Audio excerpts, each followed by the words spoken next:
Em uma noite de outono em outubro de 2012, a vida ordenada de Katrina Smith mudou inesperadamente. A mulher de 30 anos estava cheia de entusiasmo. Perspectivas de carreira tentadoras estavam à sua frente. No entanto, ela não apareceu para a importante entrevista de emprego, o que era completamente atípico para ela. O marido, preocupado, recorreu imediatamente às autoridades policiais. Quando os investigadores começaram a examinar as circunstâncias do desaparecimento, descobriram gradualmente detalhes surpreendentes.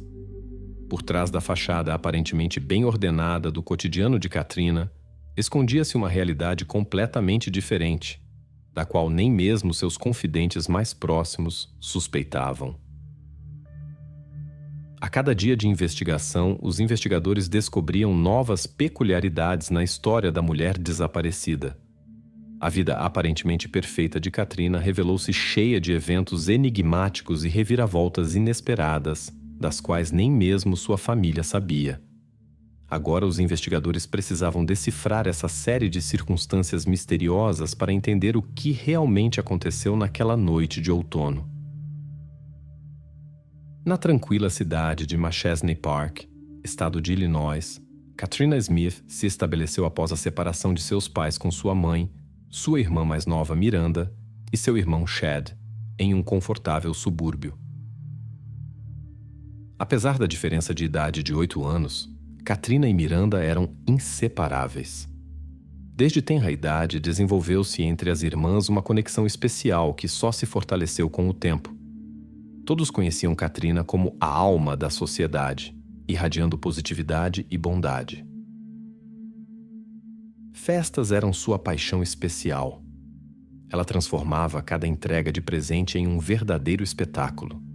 Podia esconder uma pequena surpresa em 12 caixas diferentes, criando uma verdadeira aventura para quem recebia o presente.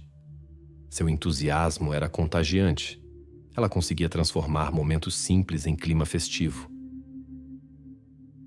A participação ativa na vida da congregação da igreja local tornou-se uma parte importante de seu caráter.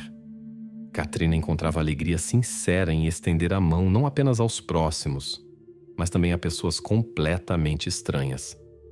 Quando ela completou 20 anos, o destino a uniu a Todd Smith, um bem-sucedido especialista financeiro que criava 3 filhas pequenas.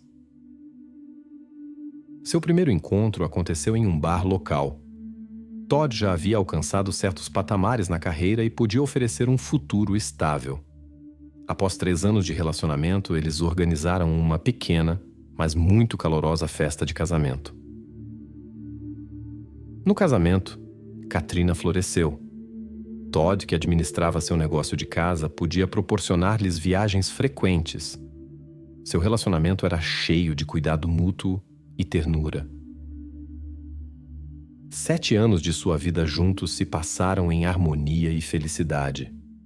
O casal pensava em adoção, mas os planos não se concretizariam. Na manhã do dia 23 de outubro, por volta das 5 horas, chegou uma ligação à polícia. Bom dia.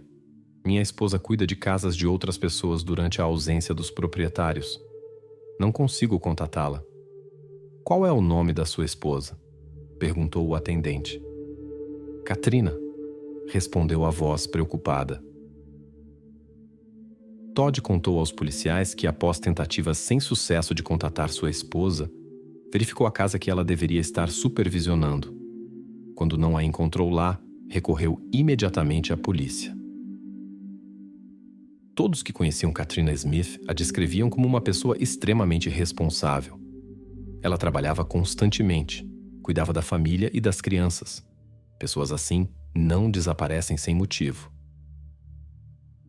Após contatar a polícia, Todd decidiu ligar para a irmã de Katrina. Quando perguntada se havia falado recentemente com sua irmã, a jovem respondeu negativamente e perguntou o que estava acontecendo. Neste momento, o homem perdeu a compostura e informou que Katrina não havia aparecido no trabalho, e ele não conseguia encontrá-la. Miranda sentiu imediatamente que algo estava errado. Ela sabia exatamente. Sua irmã nunca havia faltado ao trabalho sem aviso prévio. Seu irmão Chad estava em um exercício militar em Oklahoma quando recebeu uma ligação agitada de Miranda. Em sua preocupação, ela informou que Katrina não havia retornado para casa na noite anterior. O surpreso Chad perguntou por detalhes. Miranda compartilhou seus temores sobre o desaparecimento de sua irmã. Na mesma noite, outra ligação chegou à polícia. Uma moradora relatou um carro estacionado de maneira estranha perto do rio Rock. "Qual é exatamente o problema?" perguntou o atendente. "O carro está estacionado diretamente em nossa propriedade, não na beira da estrada. Parece que foi abandonado às pressas", explicou a mulher. Durante a inspeção do veículo, não foram encontrados danos externos. Estava trancado. A verificação revelou: o carro pertencia a Katrina Smith. Isso preocupou especialmente os investigadores. O veículo era novo e Katrina era muito cuidadosa com ele. Parecia improvável que ela simplesmente tivesse abandonado seu carro na rua. Os investigadores iniciaram uma investigação detalhada, durante a qual detalhes perturbadores vieram à tona. Miranda correu para Todd quando soube das notícias. Ele estava confuso. A informação sobre a descoberta do carro de Katrina acabara de chegar. A polícia pediu que ele viesse confirmar se era realmente o carro dela. Miranda decidiu sem hesitar acompanhá-lo. No local, foram recebidos por várias viaturas policiais. Os policiais pediram para falar com cada um individualmente antes de permitir que se aproximassem do veículo encontrado. Miranda lembra como seu coração parou quando viu o carro de sua irmã, que havia sido dirigido para a vala. Durante a inspeção do interior, não foram encontrados sinais de incidente. No entanto, os pertences pessoais de Katrina estavam faltando. A mãe não encontrou explicação para por que o carro estava naquela área. Sua filha nunca havia estado naquela região antes. Pensamentos perturbadores a atormentavam. Possivelmente Katrina teve problemas com o carro e alguém ofereceu ajuda com más intenções. Em 23 de outubro, por volta das 23 horas, os investigadores convidaram Todd à delegacia para reconstruir detalhadamente os eventos do dia em que Katrina desapareceu. Ele informou que sua esposa estava cuidando da casa de amigos. Por volta das 5h30, ela foi para casa para ligar a máquina de lavar. No dia seguinte, Katrina tinha uma entrevista de emprego planejada, então ela foi ao shopping à noite para comprar roupas novas. Após retornar com as compras, Katrina disse que precisava buscar mais alguma coisa. Segundo os investigadores, ela saiu de casa pela segunda vez por volta das 8h30. Ela informou Todd que, após terminar suas tarefas, dormiria na casa dos amigos. Desde esse momento, ninguém mais a viu. Mais tarde, seu carro foi encontrado em uma área onde ela não tinha absolutamente nada para fazer. No carro, tudo parecia normal. A situação parecia enigmática e inexplicável. Notícias perturbadoras chegaram na noite de segunda-feira. Katrina Smith, de 30 anos, havia desaparecido. Ela foi vista pela última vez perto de sua casa em Roscoe. 2 dias se passaram e nada se sabe sobre o paradeiro da mulher. O marido de Katrina estava desesperado e implorava a poderes superiores pelo retorno de sua amada para casa. As equipes de busca examinaram cuidadosamente a área do parque, perto de onde o carro da desaparecida foi encontrado. Chad, assim que chegou do aeroporto, juntou-se imediatamente à busca matinal no parque. Moradores dedicados dos distritos vizinhos se juntaram à operação. Chad assumiu a coordenação, baseando-se em sua experiência militar. Ele dividiu metodicamente a área em setores, marcou-os no mapa e organizou grupos de busca. Os voluntários examinaram cada canto do parque por várias horas. Paralelamente, os investigadores procuravam por todas as pistas possíveis. Os investigadores examinaram minuciosamente o terreno, tendo cuidado para não perder nenhum detalhe. Durante esse tempo, a mãe de Katrina pendurava panfletos com a foto de sua filha em postes, lojas e postos de gasolina. Ela não podia se juntar à busca. As emoções eram muito fortes. Enquanto a área ao redor do carro de Katrina era examinada, novas evidências surgiram. Os investigadores encontraram sua carteira e depois outros objetos pessoais. Eles pareciam ter sido espalhados intencionalmente no caminho do carro. Nas proximidades foram encontrados o telefone da desaparecida e algumas toalhas sujas. Todos os objetos foram enviados imediatamente para análise. Esta descoberta fez com que todos ficassem ainda mais preocupados com o destino da mulher.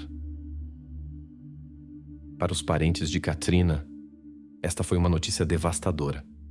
Eles perceberam. Algo irreversível havia acontecido. Cenário: Machesney Park, Illinois. É insuportavelmente difícil. Estamos esperando seu retorno, dizem os parentes. Katrina Smith foi fazer suas tarefas e desapareceu sem deixar rastros. Seu marido continua acreditando que ela será encontrada. Ela disse que voltaria logo, e essas foram suas últimas palavras.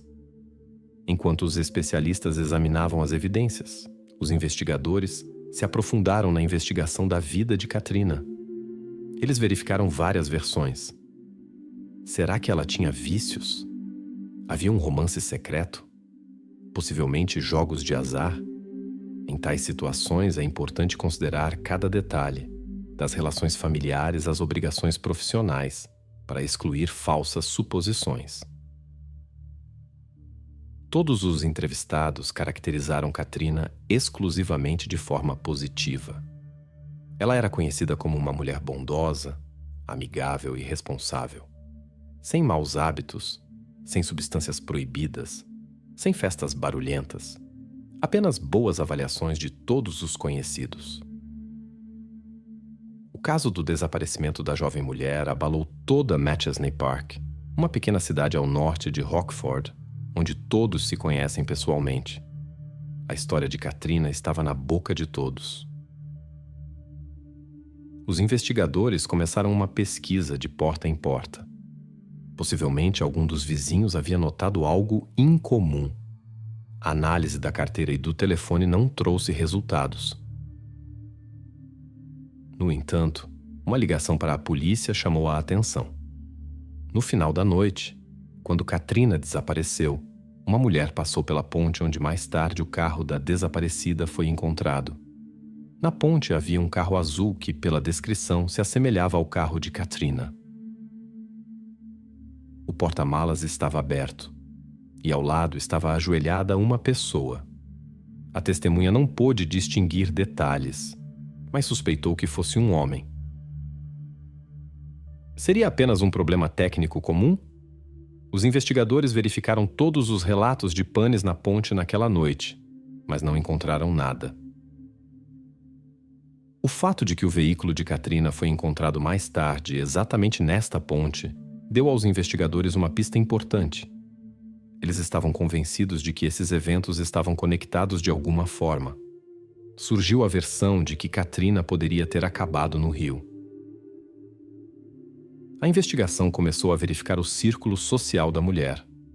Todos ficaram sob observação minuciosa, de parentes a colegas de trabalho. Era necessário verificar o álibi de cada pessoa para a noite do desaparecimento. Os investigadores tentaram permanecer imparciais, mesmo quando se tratava do marido de Katrina, Todd. As filhas de Todd garantiram que seu pai e Katrina eram um casal perfeito. Mas o próprio comportamento de Todd levantou questões para a polícia. Ele parecia abatido e repetia constantemente uma frase: "Espero que ela volte." Apesar da preocupação geral, os sentimentos de Todd pareciam particularmente profundos. No entanto, a investigação tomou um rumo inesperado quando surgiram informações sobre um rapaz da vizinhança que, como se descobriu, nutria sentimentos românticos por Katrina.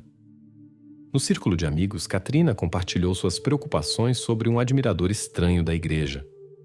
O jovem mostrava um interesse incomum por ela, que às vezes ultrapassava limites. Segundo rumores, ele foi até visto sem convite perto de sua casa. A situação a preocupava. Embora o jovem aparentemente tenha desistido de suas tentativas de aproximação após começar seus estudos, os investigadores não descartaram a possibilidade de uma continuação dessa história.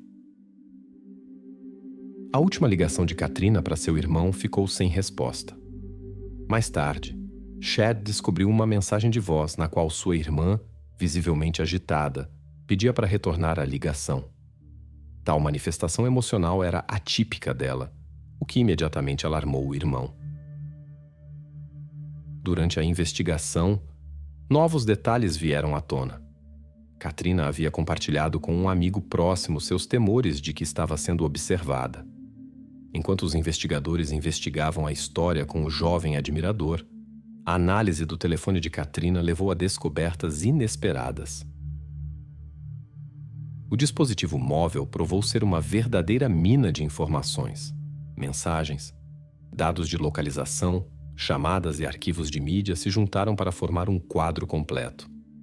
Descobriu-se que Katrina, que trabalhava como coordenadora de pessoal, tinha iniciado um relacionamento romântico com seu colega Guy Gebril, na fábrica de autopeças. Sua história começou com uma conversa descontraída em um bar após o trabalho e rapidamente se desenvolveu em um vínculo profundo. Na última correspondência, Guy pressionava fortemente Katrina para mudar seu estado civil.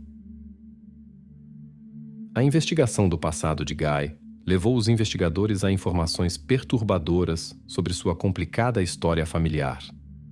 Isso o tornou uma figura-chave nas investigações. Durante seu depoimento, Guy parecia extremamente agitado e confuso. Ele confirmou seu relacionamento com Katrina, mas afirmou sua inocência em seu desaparecimento e apontou para seu horário de trabalho naquele momento. Enquanto os investigadores verificavam as declarações de Guy, os parentes de Katrina tentavam processar o ocorrido. A notícia de seu relacionamento secreto foi uma completa surpresa para eles. Desde o desaparecimento de Katrina, sua mãe passou os dias em ansiosa expectativa. O templo tornou-se seu único conforto. Ela ficava lá por horas, dirigindo-se a poderes superiores com perguntas sobre o destino de sua filha. No parque local, muitos cidadãos se reuniram para orar juntos pelo retorno de Katrina Smith. Sinto tanta falta dela. Mais do que qualquer coisa, quero vê-la novamente, disseram os familiares. Obrigado a todos pelo apoio, por terem vindo. É incrível quantos corações compassivos existem. Quando os moradores da pequena cidade viram a família de Katrina na televisão, foram tomados por suas preocupações. Cada um se colocou na situação, pois no lugar da desaparecida poderia estar qualquer mulher, esposa, irmã ou filha. Ao investigar a vida privada de Katrina, os investigadores descobriram um incidente estranho que ocorreu 2 semanas antes de seu desaparecimento. No meio do dia, um Volkswagen Jetta preto entrou no estacionamento. Uma pessoa mascarada distribuiu numerosos panfletos diretamente na frente dos funcionários da empresa. Nos papéis havia declarações ofensivas sobre o relacionamento entre Katrina e Guy. O que levou alguém a ir ao local de trabalho de Katrina e distribuir 200 panfletos feitos em casa? Amigos garantiram que ninguém entre seus conhecidos possuía um Volkswagen preto. Mas ficou óbvio. A mulher estava sendo observada. Katrina compartilhou com seu cabeleireiro suas preocupações sobre sua própria segurança e mencionou a intenção de obter meios de proteção. Ela sentia que alguém a estava seguindo, mas a identidade dessa pessoa permanecia um mistério. Uma vez, ela até visitou uma loja de celulares perguntando se alguém poderia estar rastreando seus movimentos através do telefone. Katrina sentia a aproximação de uma calamidade. Durante a inspeção do veículo, os especialistas descobriram numerosas evidências no porta-malas e no porta-luvas. Sob o assoalho, encontraram um dispositivo de rastreamento, semelhante a um transmissor GPS. A perícia confirmou posteriormente. Os vestígios e manchas encontrados pertenciam a Katrina. O dia em que a família soube dos resultados da inspeção do veículo tornou-se um ponto de virada. A quantidade de evidências encontradas indicava a gravidade da situação. Embora ninguém quisesse pensar no pior, era impossível evitar pensamentos sombrios. Os investigadores mudaram as instruções para os grupos de busca. Os voluntários foram solicitados a prestar atenção especial à terra remexida e locais escondidos. Todos perceberam. A situação era muito mais séria do que inicialmente se pensava. As autoridades policiais enfatizaram a importância da busca para a coleta de evidências. Qualquer pista poderia ser decisiva. 18 dias após o desaparecimento de Katrina, a polícia recebeu uma ligação importante. Uma descoberta inesperada abalou os habitantes de Winnebago. Um bombeiro local, pescando no rio Rock, notou algo incomum em um tronco de árvore velho. Quando se aproximou, viu uma triste imagem. Os bombeiros de Byron chegaram para trazer a descoberta para a margem. Após um exame preliminar, ficou claro que a descoberta havia estado na água por mais de uma semana. Para uma identificação precisa, era necessária a ajuda de especialistas. A médica legista confirmou através da comparação dos registros dentários da desaparecida Katrina Smith com os dados obtidos. Era realmente ela. Os resultados da investigação mostraram lesões graves causadas por um objeto contundente. Esta descoberta mudou completamente o curso da investigação. Os investigadores voltaram sua atenção primeiro para um jovem que havia anteriormente mostrado interesse excessivo em Katrina. Na época do incidente, ele estudava na Universidade de Rockford. Ao verificar, descobriu-se. Naquela noite, o estudante estava no dormitório, o que numerosas testemunhas confirmaram. Depois disso, a atenção se voltou para Guy Gebril, com quem Katrina tinha um relacionamento romântico. A correspondência descoberta entre eles na noite do desaparecimento mostrou tensões claras. Os investigadores suspeitavam que a recusa de Katrina em deixar seu marido poderia ser motivo de desacordo. No entanto, Guy tinha um álibi irrefutável. Sua presença no escritório foi confirmada pelos dados do sistema eletrônico de registro de ponto. Além disso, ele compartilhou informações importantes. Segundo suas palavras, ele aconselhou Katrina a se separar devido ao controle excessivo de Todd. Quando os investigadores perguntaram a Todd sobre um possível divórcio, ele insistiu que tudo estava bem em seu casamento. No entanto, os amigos de Katrina contaram uma história diferente. Ela realmente planejava o divórcio.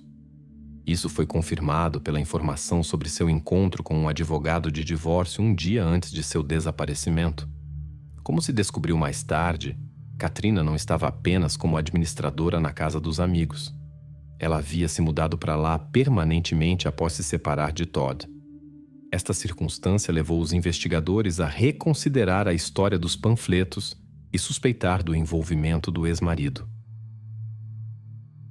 Procurando pelo Volkswagen preto, os investigadores ligaram para todas as concessionárias da região até encontrar a certa. Ao se encontrar com o gerente, descobriu-se que o carro ainda estava à venda.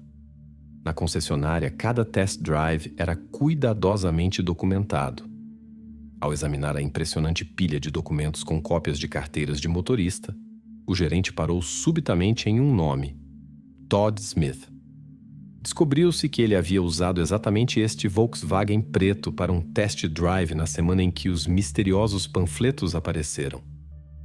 Chad e Miranda foram chamados urgentemente à delegacia. Na sala de reuniões foram informados sobre as notícias sobre Todd, que os chocou profundamente. Miranda inicialmente se recusou a acreditar. Tudo parecia um filme, não a realidade. Ela disse mais tarde. O mais difícil para ela foi reconhecer a verdade enquanto fingia que nada estava acontecendo. Eles tiveram que esconder seu conhecimento para que Todd não soubesse das suspeitas. Eles observavam atentamente seu comportamento e mantinham contato constante com a investigação. Enquanto isso, os investigadores se aprofundavam na investigação. A imagem do casamento perfeito de Katrina e Todd começou a desmoronar. Sérios problemas financeiros de Todd vieram à tona. Sua empresa de investimentos estava sob ameaça de processo judicial.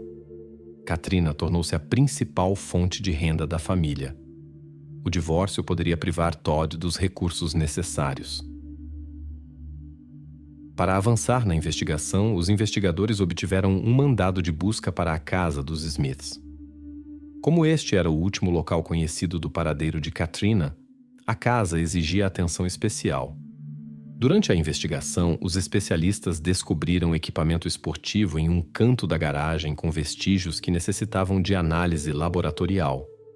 Após comparar as evidências, os investigadores concluíram que precisamente este objeto era de importância crucial nesta história. Os exames laboratoriais confirmaram suas suspeitas. Vestígios biológicos de Katrina foram encontrados no equipamento esportivo. Além disso, os peritos criminais descobriram manchas semelhantes na garagem sob o carro, que alguém havia tentado encobrir. Isso indicava que algo significativo havia acontecido exatamente ali. Katrina suspeitava da vigilância e provavelmente entendia que seu marido estava por trás disso. Todd não rastreava os movimentos de sua esposa através do telefone, mas usando um dispositivo especial sob a carroceria do carro. Os especialistas verificaram o equipamento de computador de Todd em busca de programas para ler informações do dispositivo de vigilância. Após examinar os dados sobre os movimentos de Todd, os investigadores confirmaram o fato da vigilância de sua esposa. Ele a seguia constantemente. Uma rota específica chamou atenção especial. Este caminho poderia esclarecer os eventos daquela noite, quando Katrina desapareceu. Depois de remover o dispositivo de vigilância do carro de Katrina, que foi abandonado em uma vala, Todd o colocou em seu bolso, mas ele se ativou acidentalmente. No caminho de volta para casa, ele deixou os pertences de Katrina ao longo da estrada, que mais tarde foram encontrados pelos investigadores, e o dispositivo registrou todo o seu percurso. Esta descoberta foi decisiva para o início de uma investigação séria contra Todd. Os investigadores o convidaram para um interrogatório na delegacia. Quando relataram os resultados da investigação, ele apenas abaixou a cabeça. Os investigadores esperavam uma confissão, mas em vez disso, o comportamento de Todd mudou inesperadamente. Ele se levantou abruptamente, empurrou a cadeira para trás e exigiu: "Quero falar com um advogado. Preciso de um advogado." Neste momento, os investigadores viram uma pessoa completamente diferente à sua frente. Não o Todd calmo e silencioso que conheciam antes. Para os promotores, as evidências coletadas tornaram-se o fator-chave e todas apontavam para uma pessoa: Todd Smith. Um mês depois que Katrina cortou contato, os investigadores prenderam seu marido. Os familiares da mulher finalmente sentiram que este período agonizante estava chegando ao fim. Em 11 de janeiro de 2017, o julgamento começou. O processo judicial foi difícil para os familiares de Katrina. Eles ficaram sabendo pela primeira vez de muitos detalhes do incidente que prefeririam não conhecer. Algumas das fotografias apresentadas deixaram uma impressão indelével em suas memórias. Durante o julgamento, os investigadores reconstruíram os eventos daquela noite fatídica. Durante o dia, Katrina se encontrou com um advogado de divórcio. À noite, ela foi até Todd para lavar roupas para uma importante entrevista de emprego. Presumivelmente foi então que ela comunicou sua decisão de partir. Quando Katrina se dirigiu à saída, Todd não conseguiu controlar suas emoções. Ele pegou um taco no canto da garagem e alcançou sua esposa. Depois, ele dirigiu o carro de Katrina até o penhasco e espalhou seus pertences pessoais no caminho de volta para casa. Ela suspeitava do perigo, mas acreditava que poderia se proteger. Infelizmente, isso não aconteceu. Durante todos os anos de casamento, Todd tentou controlar completamente a vida de sua esposa. Desde o casamento, até sua tentativa de terminar o relacionamento. Ele acreditava que ela só poderia deixar de ser sua esposa se deixasse de existir. Após 2 semanas de audiências, os jurados se retiraram para deliberar. Após breve deliberação, eles chegaram a um veredito justo. Todd Smith foi considerado culpado. Neste momento, os familiares de Katrina sentiram um alívio há muito esperado. Eles entenderam que a pessoa que havia destruído tantos destinos receberia sua merecida punição. O tribunal condenou Todd Smith a 59 anos de prisão. O que uma melhor amiga é capaz de fazer? O caso de Ishelle van de Velde. Às vezes, o desejo de experimentar algo novo, além das regras usuais, pode levar a sérias consequências. Algumas pessoas estão tão ansiosas para experimentar que se esquecem de pensar cuidadosamente sobre tudo. Infelizmente, tal imprudência pode levar a um resultado irreversível, como mostra esta história. Ishelle van de Velde nasceu em 21 de julho de 1991 na cidade holandesa de Terneuzen. Ela cresceu junto com seu irmão mais novo em um camping que pertencia a seus pais. Quando Ishelle ainda era muito jovem, seus pais se separaram, mas ela conseguiu manter uma relação calorosa com ambos. O destino testou Ishelle desde os primeiros dias. Ela nasceu prematura e passou várias semanas sob observação médica, conectada a equipamentos especiais. Os pais estavam muito preocupados e extremamente felizes quando tudo deu certo. O talento artístico de Ishelle se manifestou desde cedo.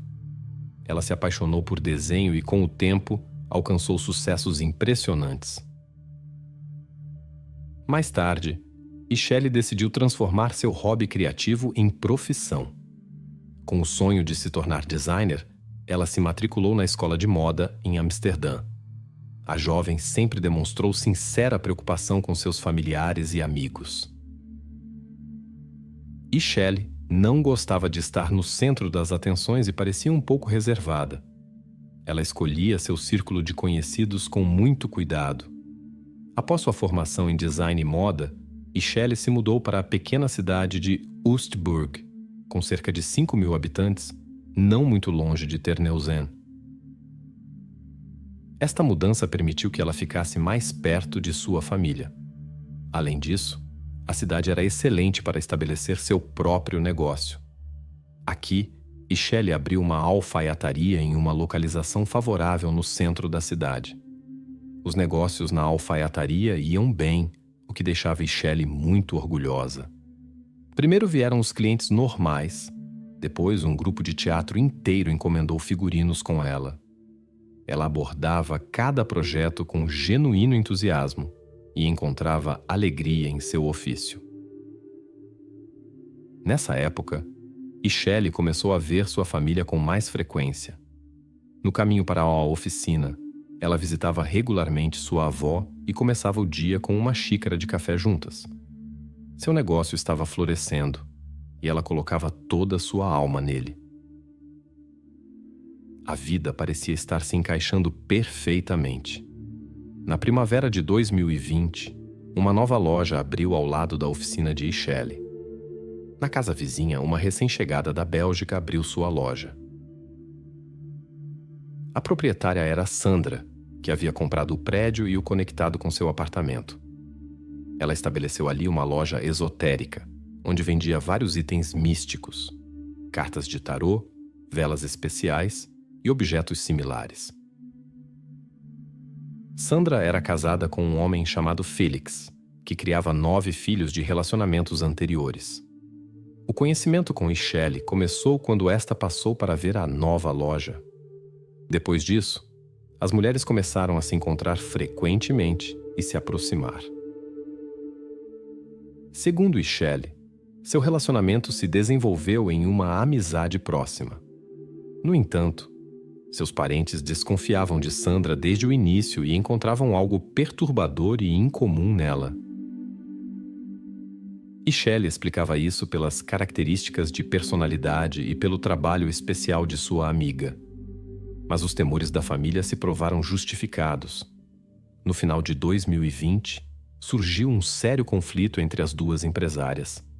Nessa época, a jovem havia contado pela primeira vez a seus familiares sobre a relação tensa com Sandra, embora sem detalhes. A família atribuiu isso às dificuldades causadas pelas restrições da corona, que haviam atingido duramente muitos empresários, especialmente aqueles que não vendiam itens de primeira necessidade. Em 15 de dezembro de 2020, Shelley Van de Velde estava conversando ao telefone com sua mãe Miranda a caminho de sua alfaiataria. Elas discutiam sobre as novas regulamentações rigorosas das autoridades que poderiam afetar significativamente a operação do ateliê. Em um momento, a mãe ouviu a porta da oficina se abrir. Depois, a conexão caiu.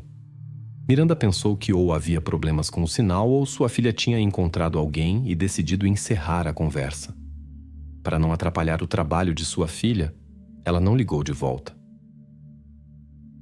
Como se descobriu mais tarde, esta foi sua última conversa.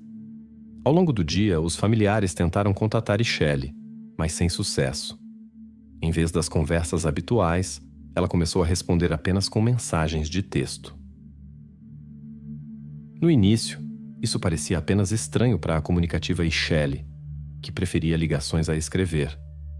Mas logo Miranda notou que o estilo de escrita nas mensagens não correspondia de forma alguma ao estilo de sua filha. A mãe preocupada decidiu verificar tudo pessoalmente e foi ao apartamento de sua filha no final da tarde, quando Shelley normalmente voltava da oficina. No apartamento, ela encontrou apenas um gato faminto, o que não era nada característico de sua filha. Shelley nunca deixava seu animal de estimação sem supervisão.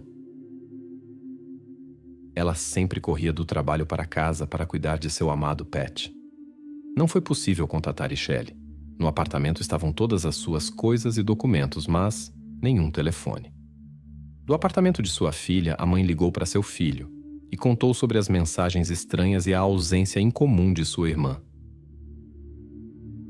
Então a mulher visitou sua mãe, a avó de Shelley, que morava a 10 minutos da oficina. Mas lá também não havia novidades. A avó não tinha visto sua neta o dia todo. Como era terça-feira, um dia útil, a mãe foi até a oficina esperando encontrar Shelley trabalhando. Mas o local estava vazio. Depois de verificar todos os lugares possíveis, Miranda decidiu visitar as amigas de sua filha que moravam nas proximidades. Para sua surpresa, descobriu que Shelley também não havia ligado para elas. Em vez disso, ela havia enviado mensagens de texto. A mulher ficou perplexa ao descobrir que eram idênticas às que ela mesma havia recebido. As mensagens pareciam impessoais e vagas. Nelas, Shelley escrevia sobre a necessidade de ficar sozinha, que precisava de tempo para se encontrar. Ela informava que estava indo embora, sem especificar para onde. Este comportamento não correspondia de maneira alguma ao caráter de Shelley. Ela tinha muitas responsabilidades: o gato, a família, o trabalho. Ela nunca havia mostrado sinais de inquietação emocional e não podia simplesmente desaparecer assim tão repentinamente. A mãe tentou novamente contatar sua filha. Ela enviou uma mensagem para Shelley e recebeu uma resposta. Quando Miranda decidiu ligar imediatamente para falar, encontrou algo estranho. A primeira chamada foi interrompida e as seguintes foram automaticamente redirecionadas para a caixa postal. Isso causou grande preocupação nela. Inesperadamente, um certo Felix ligou para a mãe de Shelley e fez uma confissão surpreendente. Revelou-se que ele tinha um relacionamento secreto com sua filha. Para a mãe, foi um choque, pois ninguém havia sequer suspeitado de uma conexão entre Shelley e o homem casado. Felix, marido de Sandra, era visto por todos apenas como um conhecido, embora, segundo ele, os dois já se encontrassem há vários meses. Félix compartilhou sua preocupação. Ele também recebia mensagens estranhas em vez das ligações habituais, assim como outros próximos. Com um mau pressentimento, ele esperava descobrir algo com a mãe de Shelley, mas ela também não sabia de nada. Quando o irmão de Ishelle chegou à casa dela, eles verificaram com a mãe suas contas de mídia social. Eles examinaram cuidadosamente as mensagens e contatos recentes, esperando descobrir algo incomum, possivelmente um encontro ou mensagens suspeitas. Mas a rápida análise não revelou nada. Depois de um dia inteiro de busca independente, a família recorreu à polícia. Lá, explicaram a Miranda e seu filho que Ishelle, sendo maior de idade, tinha o direito de ir a qualquer lugar sem dar satisfações. Os policiais não viram base para iniciar uma busca, já que não havia sinais óbvios de emergência. Após vasculhar a casa e a oficina de Ishelle, os familiares não encontraram nada em comum. Ninguém havia notado vigilância, e a vizinhança não tinha visto nada suspeito. O irmão, no entanto, estava convencido. As mensagens que vinham do telefone de sua irmã foram escritas por outra pessoa. Ela não respondia às ligações, o que causava grande preocupação. Todas as tentativas de convencer a polícia da seriedade da situação foram em vão. Então, a família decidiu agir independentemente. Os parentes dirigiram pela cidade e verificaram todos os lugares possíveis onde Ishelle poderia estar. Eles distribuíram folhetos informativos e conversaram com moradores esperando encontrar uma pista. Mas a busca permaneceu sem sucesso. A família foi novamente à delegacia e enfatizou as circunstâncias estranhas do desaparecimento. Aparentemente, conseguiram convencer a polícia de que o telefone da desaparecida estava sendo usado por uma pessoa estranha. Embora as autoridades prometessem iniciar investigações, nenhuma medida concreta foi tomada. Eles continuavam achando que não havia motivo para preocupação e que a jovem logo apareceria. Em 1º de janeiro de 2021, os familiares da Ishelle, de 29 anos, recorreram ao público através das redes sociais, tentando envolver o máximo possível de pessoas na busca. Entre os ajudantes estava Sandra, cujo negócio ficava perto da oficina de Ishelle. Ela participou ativamente da busca e divulgou informações na internet para encontrar possíveis testemunhas. No início, os familiares de Ishelle não conheciam os detalhes dos desentendimentos entre as mulheres. Sandra evitava esse assunto, especialmente quando se tratava das possíveis relações de seu marido Félix com outras pessoas. O homem estava visivelmente perturbado com a situação. Em conversa com os familiares da desaparecida, ele compartilhou a história sobre o relacionamento complicado entre ele, Ishelle e Sandra. Esta informação imediatamente chamou a atenção dos parentes. Eles esperavam que essas informações fizessem as autoridades policiais mostrarem maior interesse no caso. Mãe e irmão decidiram visitar Sandra em sua loja para uma conversa séria. Ela jurou não saber nada sobre o paradeiro de Ishelle. Após alguma persuasão, Sandra permitiu uma busca na loja. Os parentes examinaram cada canto cuidadosamente, esperando encontrar algo que pertencesse a Ishelle. Eles estavam particularmente interessados em seu telefone celular. Em um dos armários, o irmão notou um dispositivo similar, mas sua propriedade não pôde ser determinada com precisão. Ao tentar ligar, descobriu-se que o cartão havia sido trocado. Quando Sandra notou o interesse deles na descoberta, pediu que saíssem da loja. Este comportamento levantou suspeitas.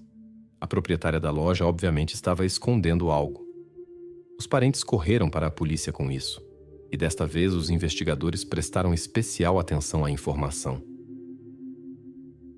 As investigações se intensificaram. Condutores com cães de serviço foram trazidos para a busca. Primeiro, examinaram a oficina de Ishelle. Então os animais mostraram interesse especial pela loja esotérica de Sandra. A busca então se moveu para o calçadão à beira-mar, onde Ishelle costumava passar tempo. Os cães puxavam persistentemente em direção à água. Foi decidido continuar a busca com um barco e equipamento especial para examinar o fundo. Os trabalhos de busca duraram o dia todo, mas mesmo à noite não havia resultados. embora os cães farejadores mostrassem interesse especial pela água e frequentemente entrassem nela. Isso fortaleceu a suspeita de que pistas importantes poderiam estar debaixo d'água. No dia seguinte, um grupo de mergulhadores foi trazido para examinar o fundo. Após exame minucioso, os especialistas concluíram que a água era muito rasa e nada significativo poderia ser encontrado lá. Eles explicaram a reação dos cães como possíveis odores residuais e sugeriram que, se algo estivesse ali, seria necessário procurar mais adiante pelo canal. Considerando a altura de Ishelle de quase 180 centímetros, teria sido difícil esconder quaisquer vestígios em tal lugar. Não encontrando pistas, os investigadores ampliaram a área de busca. Inesperadamente, um representante das autoridades policiais visitou a família Van de Velde com notícias surpreendentes sobre Ishelle. Segundo suas palavras, a jovem havia sido detida em uma festa rave e levada à delegacia. Supostamente, ela estava em estado confuso e mostrava comportamento agressivo. Os familiares duvidavam que Ishelle, de 29 anos, pudesse se comportar assim, mas decidiram verificar essa informação. Surgiu a esperança de que a desaparecida estivesse viva e bem, tendo apenas se envolvido em uma situação desagradável. Mas logo se descobriu que havia um erro. Era uma jovem completamente diferente. Após este mal-entendido, as autoridades proibiram a família de conduzir investigações próprias e anunciaram o início de uma busca oficial abrangente. Ishelle Van de Velde foi oficialmente incluída na lista de pessoas desaparecidas. Até 9 de fevereiro de 2021, Ishelle não havia aparecido por quase 2 meses. As autoridades começaram a examinar minuciosamente sua oficina e depois expandiram a área de busca. Ao fazer isso, levaram a sério as suspeitas da família Van de Velde em relação a Sandra. Ela atraiu atenção especial das investigações devido ao seu comportamento incomum e possíveis motivos para ações ilegais. Os oficiais decidiram verificar sua loja e seu apartamento. Na noite do mesmo dia, Sandra foi convidada para uma conversa na delegacia. Na conversa com os investigadores, logo surgiram inconsistências em sua história. Segundo Sandra, ela se encontrou com Ishelle em 14 de dezembro, um dia antes de seu desaparecimento, e no dia 15 ela não veio à loja. No entanto, encontraram no telefone de Sandra uma gravação de vídeo feita exatamente em 15 de dezembro. Na gravação, eram visíveis a mão e o telefone de Ishelle digitando a senha. Isso contradizia claramente a declaração de Sandra. Os investigadores suspeitaram que o vídeo havia sido gravado intencionalmente. Aparentemente, Sandra havia gravado secretamente como a tela foi desbloqueada. Isso indicava que ela tinha acesso ao telefone de Ishelle e podia enviar mensagens estranhas para seus familiares.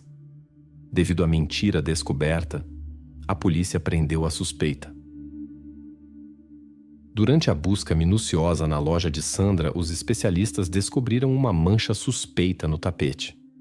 O espaço da loja estava conectado ao seu apartamento. Durante a busca, encontraram vestígios similares, especialmente muitos no banheiro. Os policiais também encontraram o telefone, o mesmo que pareceu estranho ao irmão de Ishelle. O dispositivo pertencia claramente à desaparecida. Para a família Van de Velde, a notícia mais difícil foi que a busca por pessoa desaparecida foi transformada em outro tipo de investigação.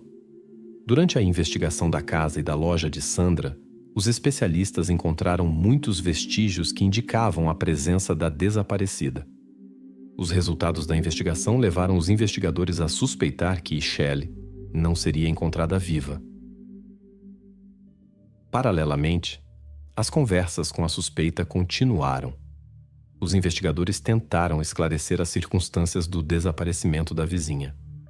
No entanto, Sandra se recusou a depor, apesar de todas as evidências disponíveis. As investigações continuaram.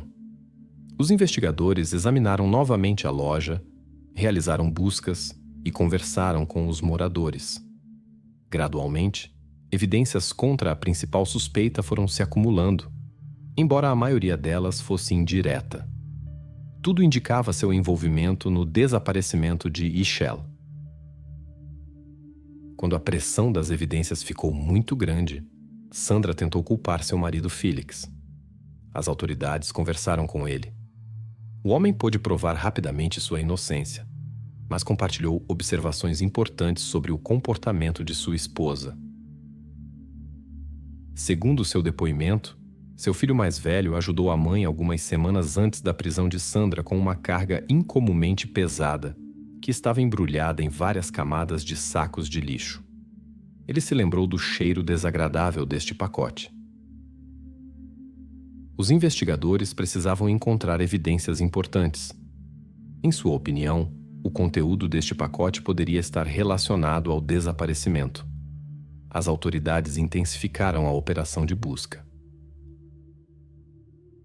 A busca continuou até 16 de fevereiro. Neste dia, a família Van de Velde foi informada sobre uma descoberta no canal que poderia estar relacionada ao seu caso. Todas as evidências encontradas foram enviadas ao laboratório para exame minucioso. Os especialistas rapidamente estabeleceram uma provável conexão com o desaparecimento de Ishel, embora fossem necessárias mais investigações para conclusões definitivas. Surgiram dúvidas entre os investigadores sobre a versão principal. Parecia improvável que a pequena Sandra pudesse lidar com Ishel, considerando as diferentes condições físicas. Ishel era significativamente maior, cerca de 180 centímetros e de constituição robusta, cerca de 80 quilos. Enquanto Sandra era pequena, apenas 155 centímetros e pesava cerca de 50 quilos. No entanto, a polícia continuou trabalhando nesta versão. Eles solicitaram os dados do GPS do carro de Sandra. As informações obtidas confirmaram sua presença no canal na época em que, segundo Félix, ela carregava um peso pesado. O filho de Sandra também fez declarações importantes. Ele relatou sobre um estranho pacote volumoso que estava envolto em plástico preto e emitia um cheiro desagradável.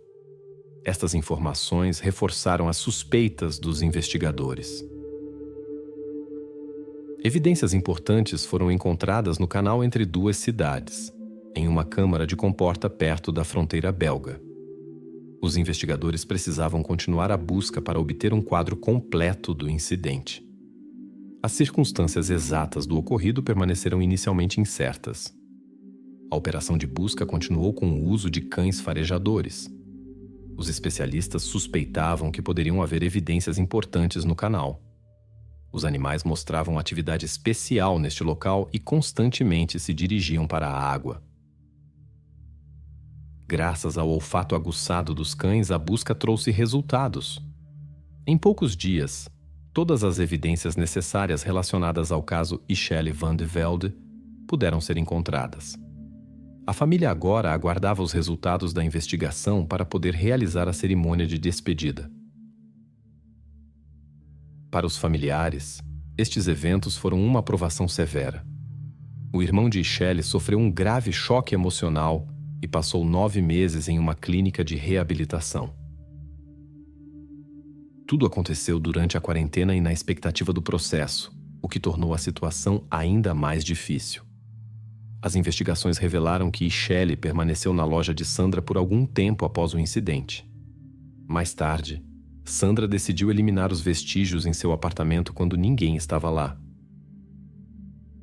A principal suspeita inicialmente negou qualquer envolvimento. Suas declarações eram contraditórias e mudaram várias vezes. No início, os investigadores seguiram diferentes teorias. Sandra contou que Ishel chegou ao trabalho no início da manhã de 15 de dezembro. Ela imediatamente procurou a vizinha para discutir a situação com Félix. Sandra alegou que Ishel estava tentando destruir sua família. Segundo suas palavras, a conversa evoluiu para um conflito. Durante a discussão, e Shelley supostamente bateu acidentalmente no radiador da cozinha.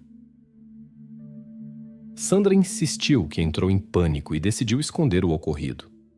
Com medo das consequências, mais tarde ela removeu tudo da cidade.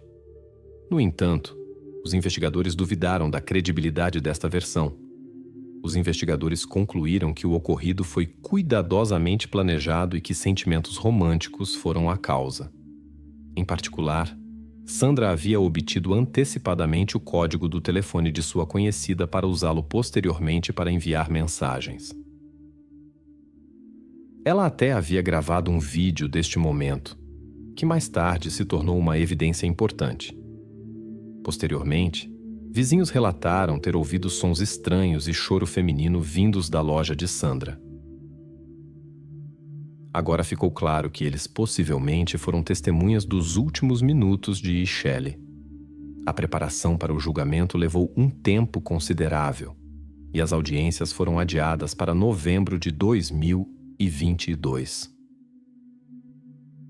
O julgamento durou 2 dias. Sandra respondia às perguntas com insegurança. Frequentemente ficava em silêncio ou dizia não saber nada. Durante as investigações, ela mudou seus depoimentos 3 vezes e contou uma história completamente diferente a cada vez. Finalmente, ela decidiu compartilhar o que chamou de verdade. Sandra confessou seu envolvimento no desaparecimento de Shelley, mas insistiu que foi um acidente. Como suspeitado pelos investigadores, a razão foi um conflito por causa de Félix. Os familiares sabiam de seus sentimentos, que surgiram muito antes do incidente, mas não suspeitavam do caso com o homem casado e quais seriam as consequências. E Shelley era uma pessoa reservada e relutante em compartilhar detalhes de sua vida privada. Era óbvio que algo a perturbava, mas ela preferia resolver seus problemas sozinha. Segundo Sandra, elas logo se deram bem, e Shelley se tornou parte de seu círculo de amigos. Com o tempo, desenvolveu-se uma conexão especial entre Shelley e Félix, o marido de Sandra. Quando Sandra descobriu sobre seu relacionamento, ficou furiosa.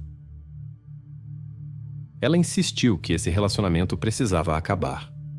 Em 15 de dezembro, Shelley decidiu discutir a situação novamente com Félix. A conversa não saiu conforme o planejado desde o início.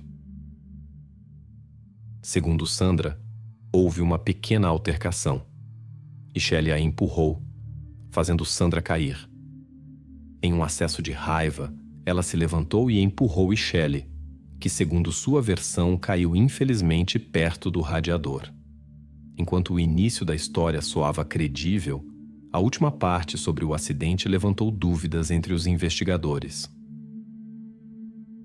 A versão da acusação assumiu um curso diferente dos eventos envolvendo um objeto.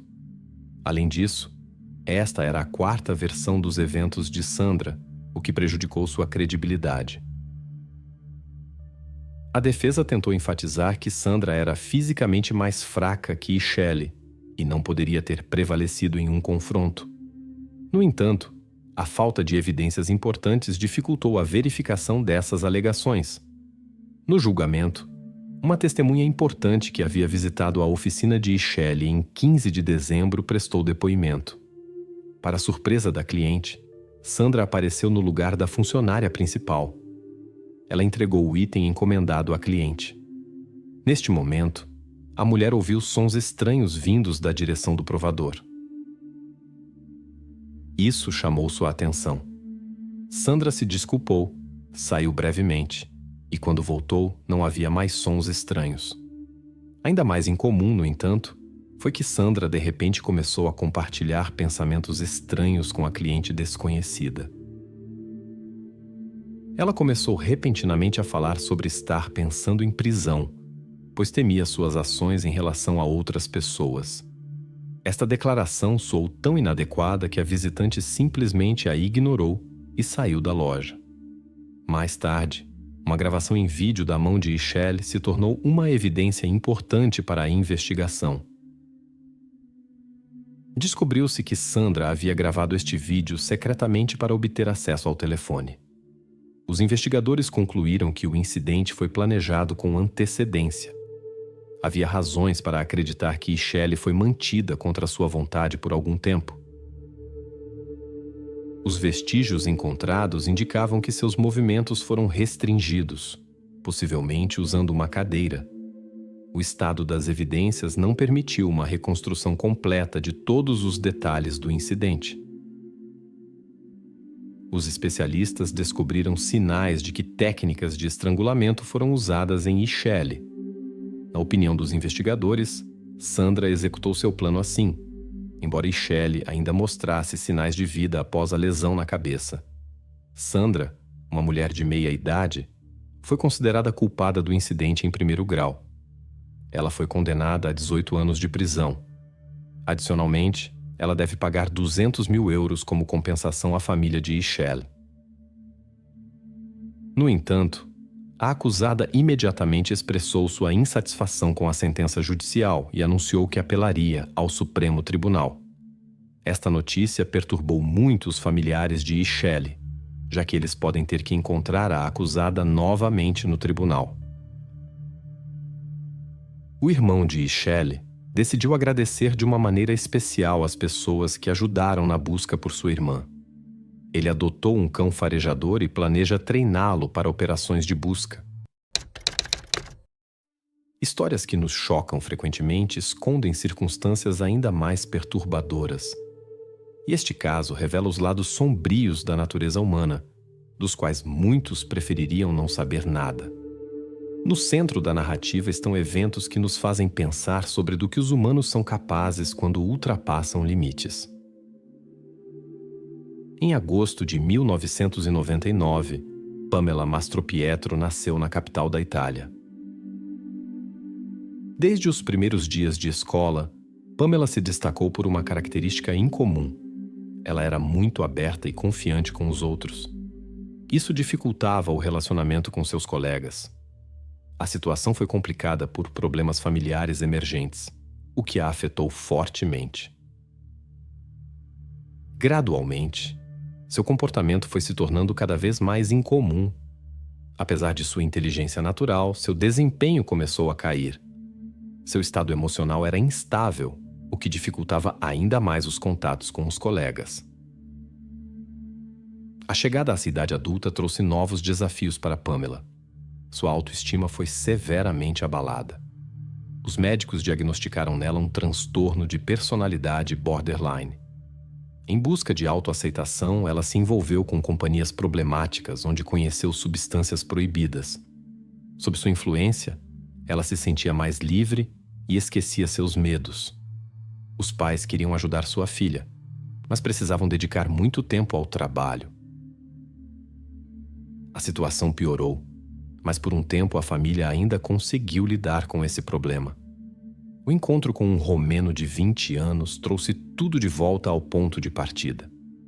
Este relacionamento causou preocupação desde o início. Pamela escondeu seu novo namorado de seus parentes. Frequentemente não estava em casa. Novamente apareceram sinais de uso de substâncias. Ela ignorou os conselhos de seus parentes. Seu companheiro compartilhava esse hábito prejudicial com ela, mas desapareceu após alguns meses, deixando Pamela sozinha com sua dependência. Quando a situação se tornou crítica, os pais tomaram medidas decisivas. Em outubro de 2017, Pamela, então com 18 anos, começou um tratamento de 3 meses no Centro de Reabilitação de Macerata. Seus pais, Alessandra Verni e Stefano, eram pessoas decentes. Os problemas de sua filha foram um choque severo para eles. Eles acreditavam que Pamela retornaria a uma vida normal após a reabilitação. Os parentes presumiram que no centro havia monitoramento 24 horas dos pacientes e nenhum acesso a substâncias proibidas. A realidade era diferente. Ela podia deixar o centro livremente mesmo após o toque de recolher. No entanto, segundo ela, Pamela realmente sentiu uma melhora.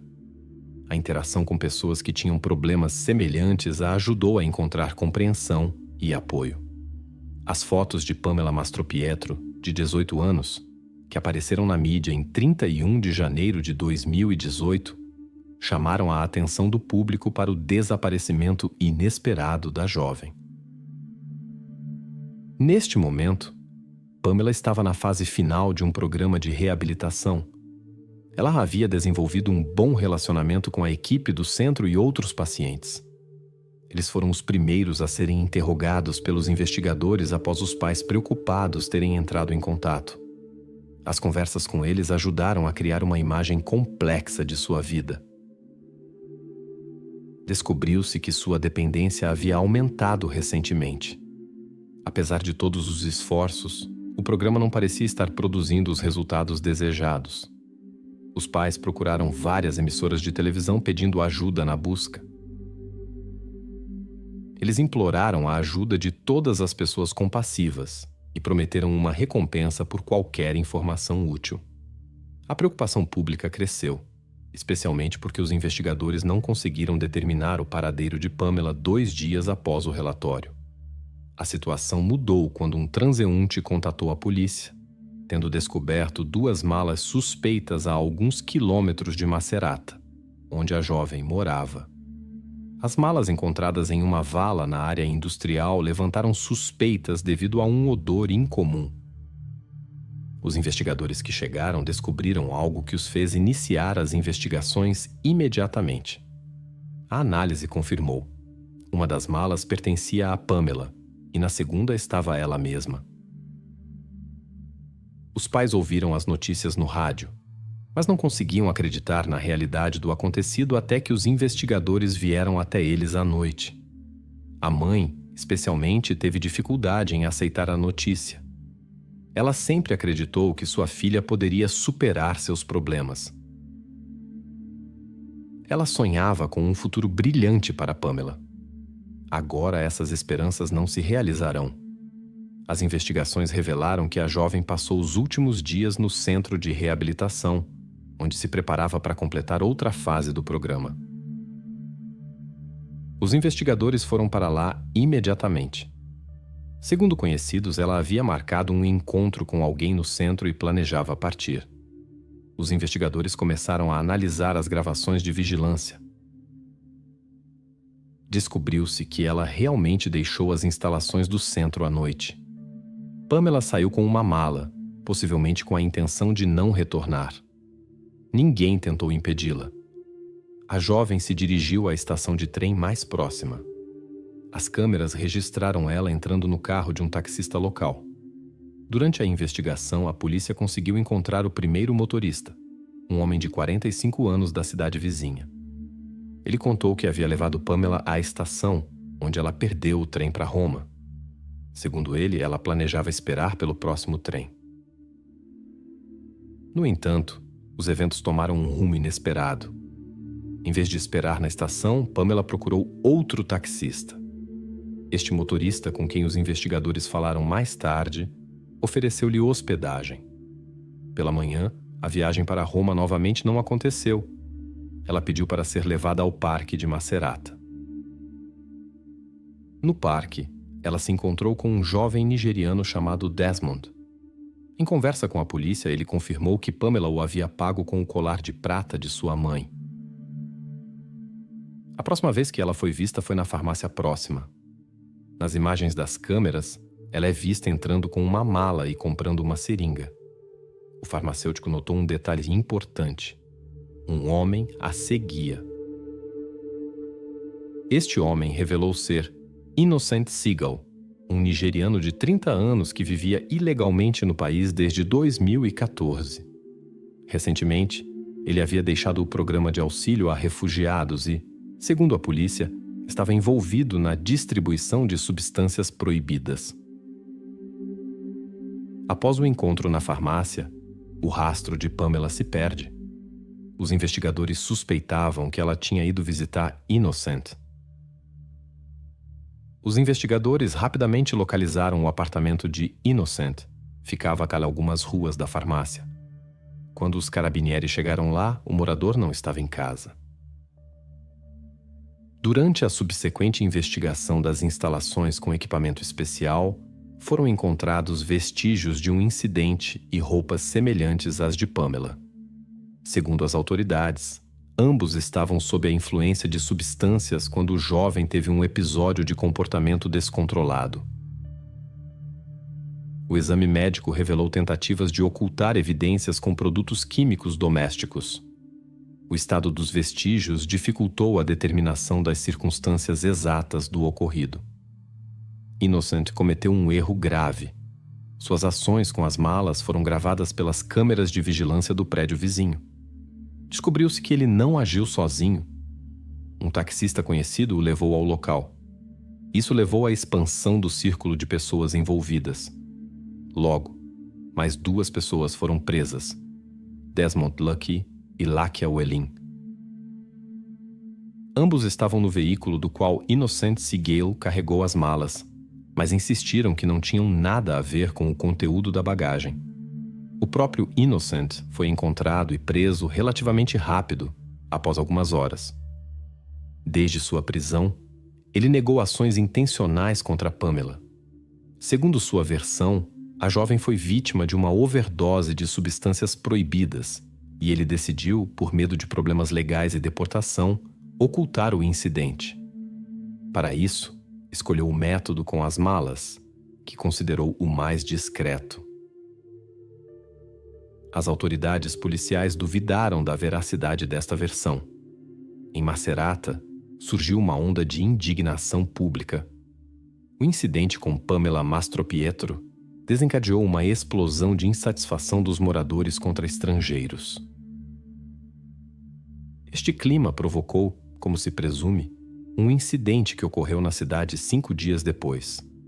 Luca Traini, enquanto dirigia um carro, atirou em um ônibus com migrantes gritando "Viva a Itália!". Muitos relacionaram o ato de Luca ao desejo de vingar Pamela, e ele confirmou isso. A situação foi agravada por rumores que se espalhavam. A sociedade se dividiu. Uns apoiavam os refugiados, outros exigiam sua expulsão do país. Luca confessou que inicialmente planejava agir durante o julgamento de Innocent Sigel. No entanto, deixou-se dominar por suas emoções e direcionou sua raiva contra pessoas aleatórias. Na cidade circulavam rumores sobre o conhecimento de Luca com a família de Pamela, mas esta informação não se confirmou. Ele não conhecia nem a jovem, nem seus parentes.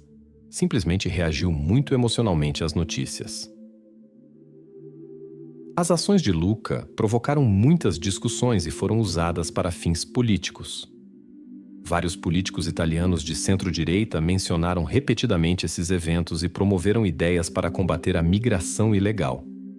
Alguns conseguiram melhorar suas posições políticas nesta onda. A mídia relatou ativamente os acontecimentos e divulgou várias versões dos eventos. A história de Pamela e os eventos subsequentes atraíram a atenção de todo o país.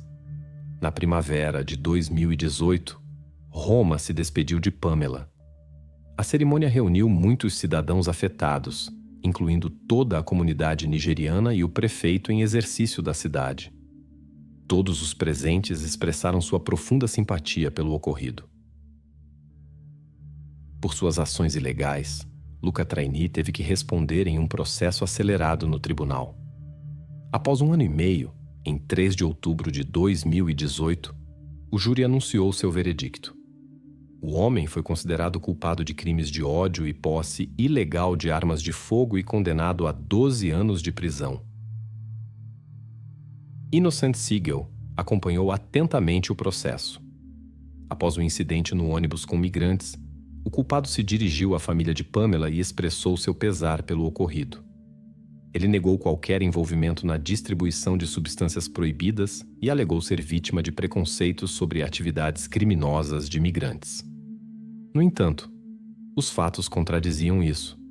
Innocent estava envolvido em tais atividades há muito tempo. A situação se agravou quando apareceram na mídia manchetes sensacionalistas sobre um suposto envolvimento de um grupo de cidadãos nigerianos no incidente com Pamela, relacionando isso a rituais de voodoo. Foram publicados detalhes mais inacreditáveis que não tinham nada a ver com a realidade. A família de Pamela teve que fazer grandes esforços para refutar as informações falsas. Eles relataram sobre o transtorno de personalidade borderline de sua filha, devido ao qual ela nem sempre podia controlar seu comportamento. Nas redes sociais, ela frequentemente escrevia sobre seu desejo de superar sua dependência assim que a vida real se tornasse mais viva que as fantasias. As investigações revelaram que Pamela deixou várias vezes o centro de reabilitação em busca de substâncias proibidas, o que era um comportamento típico para pacientes. A agitação da mídia dificultou significativamente o trabalho das autoridades policiais. O exame das evidências da casa de Innocent confirmou que pertenciam a Pamela. Inicialmente, Innocent negou qualquer ação ilegal e alegou que a jovem foi vítima de uma overdose. Ele admitiu ter fornecido substâncias para ela, mas omitiu o pagamento. Suas declarações sobre a ausência de ações ilegais não foram confirmadas, embora a verdade final não pudesse ser determinada. Durante o interrogatório, o migrante compartilhou informações inesperadas sobre seus conhecidos Lakia e Desmond, que o ajudaram posteriormente. Segundo o depoimento de Innocent, esses jovens estavam em sua casa naquela noite. Ele alegou não ter visto incidentes com a jovem, pois perdeu a consciência durante a festa. Quando acordou, descobriu que Pamela havia desaparecido. Dos eventos durante sua inconsciência, ele supostamente não sabia nada. Essas declarações contradiziam suas afirmações anteriores de que a jovem havia passado mal devido a substâncias proibidas. Os vestígios encontrados no local do crime também não correspondiam a esta versão. Tornou-se óbvio que algo mais sério havia acontecido. A confiança nas palavras de Innocent desapareceu completamente. Descobriu-se que seus amigos também estavam envolvidos na distribuição de substâncias proibidas. Após sua prisão, ambos negaram envolvimento no incidente com Pamela. Lakia e Desmond insistiram que não estavam na casa de Innocent no momento do incidente. Seu álibi estava relacionado a atividades ilegais, o que dificultou a verificação. Os nigerianos permaneceram sob custódia enquanto as investigações prosseguiam. Não foram encontradas testemunhas que pudessem confirmar sua versão. A verificação das conversas telefônicas e dados de localização mostrou: os suspeitos realmente não estavam na casa de Innocent, mas realizavam seus negócios ilegais em outro distrito. As principais acusações contra eles foram retiradas, mas permaneceram questões sobre a ocultação de provas. O principal suspeito continuou insistindo em sua versão de uma overdose e negou outras acusações. No entanto, 2 ferimentos graves na jovem preocupavam o médico legista. Apesar da complexidade da investigação, esses ferimentos pareciam intencionais. Além disso, surgiram evidências de que Innocent aproveitou o estado indefeso da jovem. Possivelmente foi exatamente este o ponto de virada. A investigação confirmou a presença de grandes quantidades de substâncias proibidas no organismo de Pamela. Os especialistas suspeitavam que ela estava inconsciente, mas o efeito exato da dose era difícil de determinar. Innocent mudou seu depoimento e agora alegava que havia um acordo sobre intimidade em troca de uma dose. Os investigadores suspeitavam que ele tinha deliberadamente colocado a jovem em um estado indefeso. Ele aproveitou a vulnerabilidade de Pamela, que se encontrava em uma situação de vida difícil e tinha sérios problemas psicológicos. Esta versão foi confirmada. Durante sua detenção, Lakia e Desmond discutiram sobre os eventos daquela noite. As gravações de suas conversas registraram como eles lembraram da confissão de Innocent de que ele havia se aproveitado do estado inconsciente da jovem no sofá. Obviamente, tratava-se de Pamela. Até novembro de 2018, o nigeriano continuou negando, apesar de todas as evidências, seu envolvimento no desaparecimento de Pamela. Ele pediu perdão à família e alegou que tudo aconteceu devido a uma overdose não intencional de substâncias proibidas.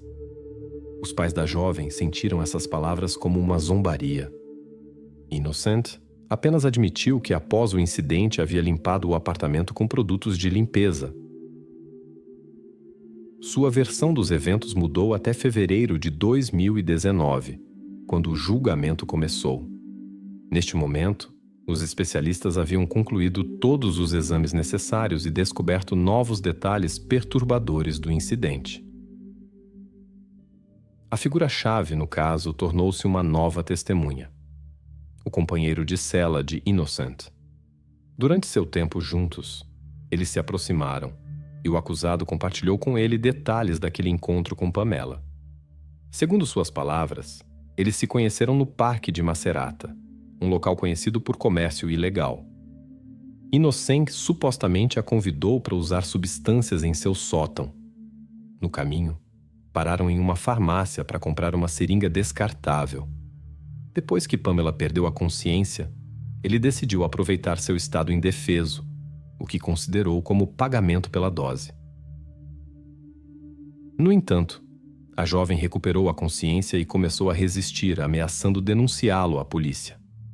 Com medo das consequências, já que tinha problemas com a lei, Innocent usou violência contra ela. Sem perder tempo, começou a apagar os rastros. Na opinião dos especialistas, o estado de Pamela naquele momento permitia perceber o que estava acontecendo, o que foi uma notícia difícil para a família. A mãe da jovem esperou até o último momento que tudo tivesse acontecido rapidamente. Uma das principais evidências contra Innocent foi o DNA encontrado sob as unhas da jovem de 18 anos. No momento do incidente, ela tentou se defender e arranhou Innocent, e depois o criminoso não conseguiu limpar completamente suas mãos. O exame confirmou que o tecido sob as unhas pertencia a Innocent. Isso não poderia ter acontecido acidentalmente se tudo tivesse ocorrido por causa de uma overdose de substâncias proibidas. A situação foi esclarecida pelos depoimentos de Laquia Velin, que também estava sob investigação. Segundo suas palavras, Innocent o chamou em um momento crítico. No telefone ouviam-se gritos femininos.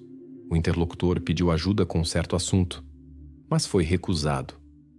Quando Laquia perguntou sobre a voz feminina, o amigo encerrou abruptamente a conversa. Em abril de 2019, foram apresentadas ao tribunal provas materiais e resultados de investigações que mostravam o grau de intencionalidade das ações do suspeito. As investigações revelaram 2 lesões graves como a principal causa do ocorrido. A toxicologia mostrou uma quantidade insuficiente de substâncias para um desfecho fatal por overdose. Atenção especial foi dada às tentativas de apagar rastros, o uso de produtos de limpeza agressivos, inclusive em áreas sensíveis. As autoridades policiais ficaram preocupadas com a abordagem metódica. Surgiu a impressão de que o perpetrador não estava simplesmente seguindo um plano, mas tinha experiência com tais ações. Em 29 de maio de 2019, terminou o julgamento de Innocent C. Gale. O júri o considerou culpado no caso de Pamela Mastropietro. Considerando a gravidade das ações contra a jovem com características especiais de desenvolvimento, o tribunal impôs a pena máxima, prisão perpétua. Os advogados do condenado não concordaram com a sentença e entraram com recurso. No entanto, em 16 de outubro de 2020, a decisão judicial original permaneceu inalterada.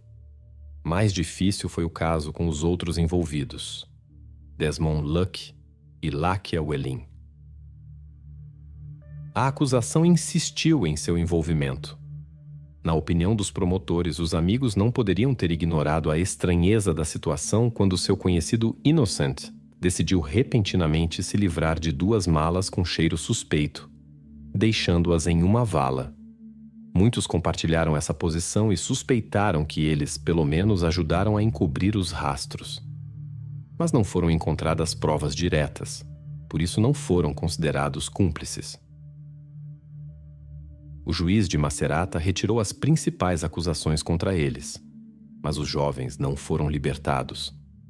Em seus apartamentos foi encontrada uma quantidade significativa de substâncias proibidas destinadas à venda, bem como vestígios de seu consumo. Em abril de 2019, ambos foram condenados a 4 anos e 8 meses de prisão. A mãe de Pamela Mastropietro decidiu realizar os sonhos de sua filha. Faltavam apenas alguns meses para a conclusão de seus estudos. Ela deveria receber um diploma como profissional de saúde e assistência social. Pamela sempre quis ajudar outras pessoas como voluntária.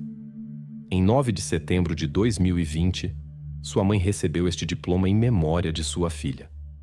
Todos os dias ela pensa em Pamela, que queria começar uma nova vida, mas encontrou pessoas com más intenções em seu caminho.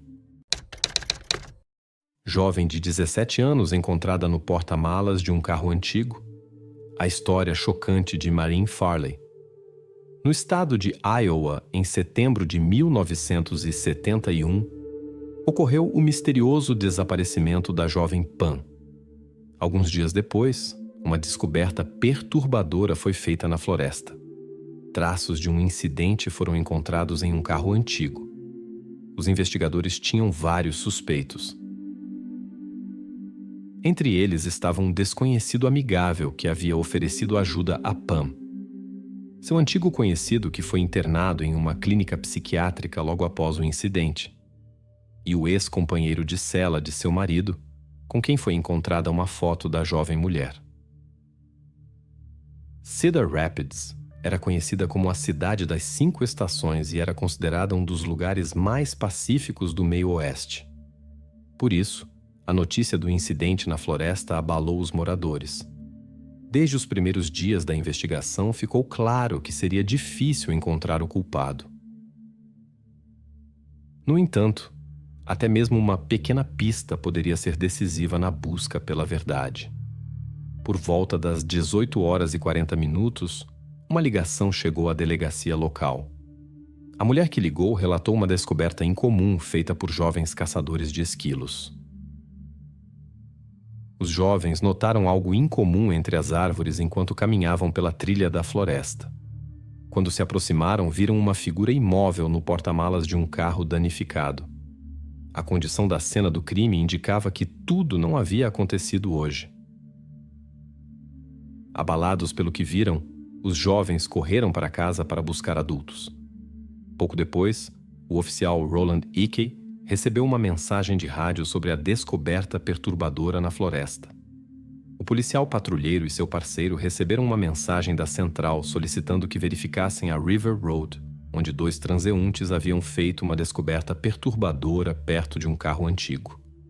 Após cerca de 50 metros dentro da floresta, eles encontraram o local mencionado no relatório. A primeira coisa que chamou a atenção dos policiais foi a condição do carro. Era óbvio que estava aqui há muito tempo. As ervas daninhas haviam crescido até o teto. Apesar da descrição precisa das testemunhas, os agentes da lei ficaram afetados pela visão. Roland examinou cuidadosamente a área ao redor do carro e ao longo da estrada, mas não conseguiu encontrar vestígios de pessoas ou veículos. Então, ele chamou reforços. Os investigadores que chegaram imediatamente determinaram que um incidente havia ocorrido. Durante a inspeção do carro, encontraram uma pista importante indicando que a jovem mulher não tinha vindo voluntariamente para a floresta. A ausência de sapatos e os pés limpos indicavam que alguém a havia carregado até aqui. Os especialistas determinaram que o incidente havia ocorrido pelo menos 5 dias antes. A condição de suas roupas, suéter e camisa colocados de forma não natural, jeans mal ajustados, indicava a natureza do ocorrido. Em sua mão direita, ela usava um anel de amizade, na esquerda um anel de casamento e um anel de noivado. Apesar das circunstâncias externas, a pessoa encontrada estava em condição preservada. Nenhum documento ou pista sobre o que exatamente aconteceu foi encontrado nas proximidades. No entanto, especialistas experientes suspeitavam que a escolha de um local tão remoto indicava um incidente planejado. A descoberta foi feita em um local remoto fora de Cedar Rapids, na Gravina Road. Ficou claro que alguém havia escolhido deliberadamente este local escondido para apagar rastros. A 1 quilômetro de distância ficava o aterro sanitário municipal, por isso o tráfego na estrada era raro. Enquanto os especialistas examinavam a cena do crime em busca de pistas, as principais questões permaneciam sem resposta: a identidade da jovem mulher e os motivos do ocorrido. Os investigadores em Cedar Rapids aguardavam as conclusões dos especialistas. O exame médico revelou uma lesão cerebral causada por um golpe violento na cabeça. O especialista suspeitava que a jovem mulher havia perdido a consciência após o primeiro golpe, e a falta de ajuda imediata levou a consequências irreparáveis. Na opinião do médico, o perpetrador possivelmente não havia planejado tal desfecho. Após perceber o ocorrido, o perpetrador tentou apagar os rastros. Segundo o relatório dos especialistas, o incidente ocorreu cerca de uma semana antes da descoberta. Isso confirmou as suspeitas iniciais dos investigadores que trabalhavam na cena do crime. As evidências encontradas na cena do crime indicavam circunstâncias graves do incidente. No entanto, para a investigação, a identificação da vítima tornou-se a tarefa prioritária. Os investigadores examinaram cuidadosamente os relatórios recentes de pessoas desaparecidas. A atenção foi atraída para o caso do desaparecimento de uma jovem mulher chamada Marin Farley. Características especiais, incluindo uma tatuagem no braço, ajudaram a estabelecer uma conexão com um incidente na floresta. O período do desaparecimento coincidia com os relatórios dos especialistas. A primeira a dar o alarme foi a gerente da lanchonete local onde Marin trabalhava. Ela ficou preocupada quando a funcionária não apareceu para o terceiro turno consecutivo. A diretora enfatizou a extraordinária confiabilidade de Marin. Ela nunca se atrasava e sempre avisava quando não podia comparecer. Preocupada com o longo silêncio, a gerente se dirigiu ao dormitório. No quarto de Marin, tudo parecia normal, exceto por um detalhe. No armário faltava o uniforme de trabalho. Marin trabalhava como garçonete no Aids Café. Os colegas a descreveram como uma funcionária responsável. Segundo os registros da investigação, ela foi vista pela última vez na sexta-feira, 17 de setembro, pela manhã após o turno da noite. Em 20 de setembro, a gerente registrou num boletim de pessoa desaparecida na polícia. Dos conhecidos de Marin, os investigadores descobriram que ela havia se mudado recentemente de Sioux City. O motivo da mudança atraiu especial atenção das autoridades. Descobriu-se que Marin havia se casado muito jovem. Logo após o casamento, David, o marido de Marin, foi enviado para uma penitenciária perto de Cedar Rapids. Marin se estabeleceu nas proximidades. Ela alugou um quarto no dormitório e encontrou um emprego como garçonete para estar mais perto de seu marido. Normalmente, ela visitava seu marido quase toda semana, mas neste fim de semana ela quebrou sua rotina. No domingo estava planejado um encontro seguido de ida à igreja, mas Marin não apareceu e não estava mais contactável. Desde então, ninguém mais a viu. Segundo as investigações, algo aconteceu entre a saída para o trabalho na sexta-feira de manhã e a noite do mesmo dia. Durante a investigação, os oficiais de Cedar Rapids foram a Sioux City para falar com Mary, a mãe de Marin. Este passo provou ser importante para o caso. A mulher sentiu que algo estava errado. Ela estava convencida de que sua filha não desapareceria sem motivo. Depois de 4 dias, os mesmos oficiais trouxeram a triste notícia para Mary. Foi um golpe duro para ela. Embora tivesse pressentido o mal, a notícia sobre o ocorrido a deixou sem palavras. Foi particularmente difícil para os familiares lembrarem como Marin era. Ela era considerada o orgulho da família Brubaker e era a mais velha de 7 filhos. Todos se lembravam dela como inteligente, alegre e responsável. Marin nasceu em 4 de julho, o que, segundo sua mãe, influenciou seu caráter. Ela era radiante como fogos de artifício e sempre à frente de seu tempo. Ela queria crescer rapidamente. Marin amava todos os seus irmãos acima de tudo, mas tinha uma relação particularmente próxima com sua irmã mais nova, Lisa. Elas eram inseparáveis. Para onde Marin ia, Lisa a seguia. Este cuidado com sua irmã mais nova fez Marin amadurecer cedo. Ainda jovem, ela conheceu David Farley, e entre eles surgiu uma forte afeição. Ainda muito jovens, eles decidiram se casar. Era um amor verdadeiro e apaixonado. David vinha de uma família rica, e Marin estava extremamente feliz com ele. Mas seus sonhos de uma vida longa e feliz foram destruídos quando David foi pego em fraude de cheques. Ele foi condenado a 3 anos de prisão. A decisão de Marin de se mudar para Cedar Rapids por causa dele levou a eventos trágicos. Os investigadores tinham poucas evidências coletadas na cena do crime. Mesmo as amostras obtidas não tinham valor especial até a introdução da análise de DNA. Os investigadores entenderam que a chave para a solução estava no trabalho de busca. Eles precisavam rastrear o caminho de Marin até o momento do encontro com o perpetrador. Primeiro, eles examinaram minuciosamente seu quarto. Durante a busca dos pertences pessoais, os agentes da lei examinaram o diário e a correspondência de Marin, mas não encontraram nada notável. As anotações mostravam que ela era uma jovem sonhadora tentando lidar com as dificuldades da vida. Do seu quarto, faltava apenas seu uniforme de trabalho. Durante a investigação, os oficiais questionaram os moradores do prédio sobre os eventos do dia. Os depoimentos dos vizinhos forneceram a primeira pista importante. A zeladora informou que tinha ouvido uma conversa no quarto de Marin. Ela notou que a conversa foi conduzida em um tom calmo e não levantou suspeitas. A única coisa que chamou sua atenção foi que um dos interlocutores falava com voz grave. A zeladora também mencionou outro detalhe interessante. No quarto, havia um aroma distinto de tabaco com uma nota adocicada incomum.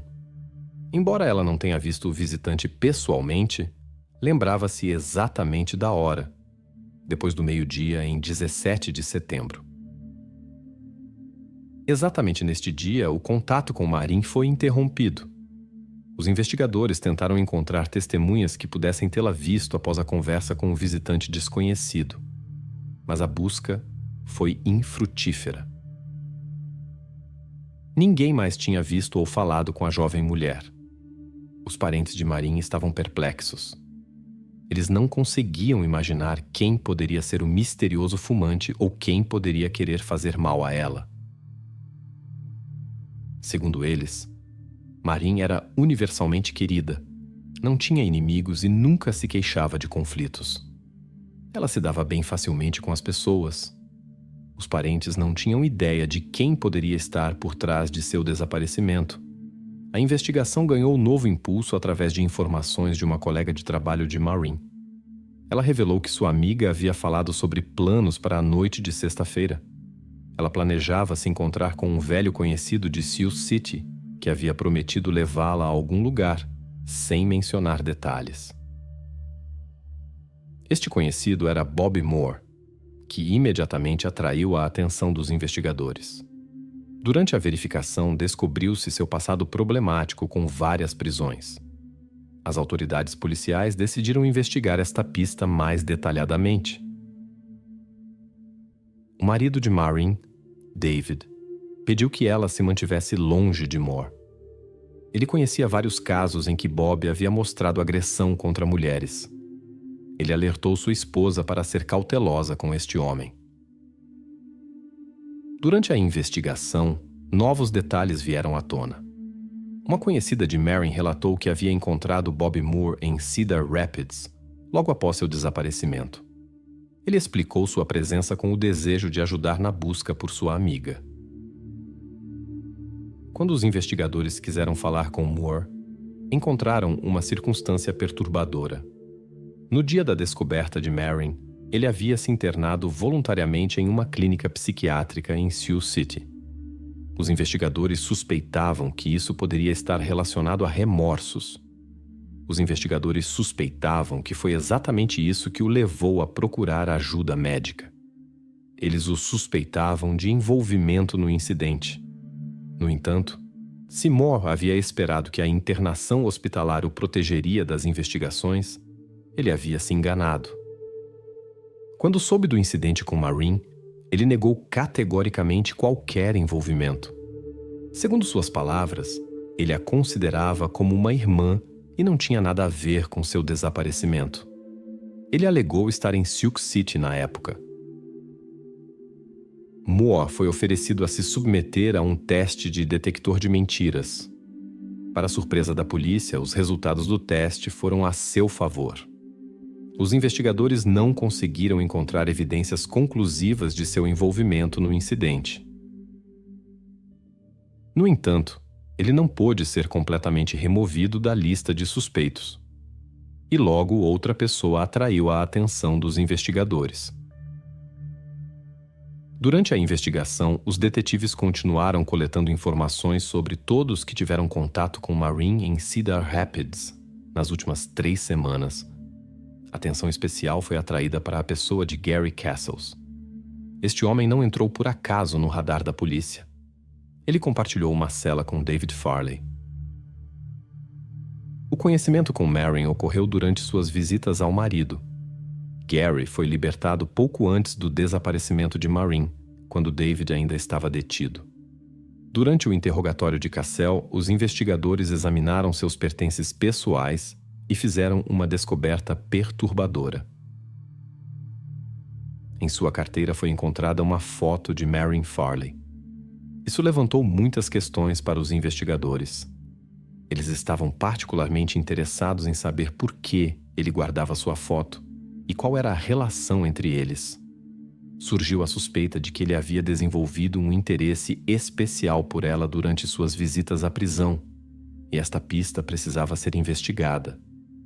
Os investigadores reconstruíram todos os movimentos de Gary desde sua libertação até a noite do desaparecimento de Marin. Havia suspeitas de que ele demonstrava interesse especial por ela e começou a observá-la. Na sala de interrogatório, os investigadores tentaram pressionar Gary Cassell. Ele negou as perguntas sobre o incidente com Marin.